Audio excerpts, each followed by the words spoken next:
ومن ينقضي إذا بلغ أمد حده بالفناء فلا إله إلا هو أضاء بنوره كل ظلام وأظلم بظلمته كل نور.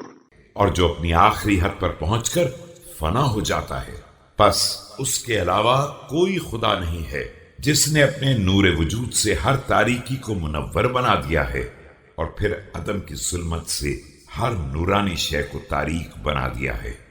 پرہیزگاری کی وصیت. أوصيكم عباد الله بتقوى الله الذي ألبسكم الرياش وأسبغ عليكم المعاش. بندگان خدا، میں تمہیں اس خدا سے ڈرنے کی دعوت دیتا ہوں جس نے تمہیں بہترین لباس پہنائے ہیں اور تمہاری مکمل معیشت کا انتظام کیا ہے.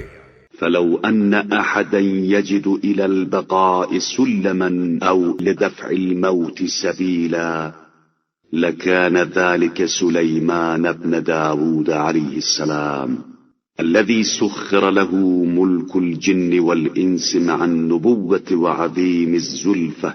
یاد رکھو، اگر کوئی شخص ایسا ہوتا جسے بقا کا زینہ مل جاتا اور وہ موت کو ٹالنے کا راستہ تلاش کر لیتا تو وہ سلیمان ابن داؤد علیہ السلام ہوتے، جن کے لیے جن و انس دونوں کو مسخر کر دیا گیا تھا، اور پھر نبوت اور تقرب الہی کا شرف بھی حاصل تھا.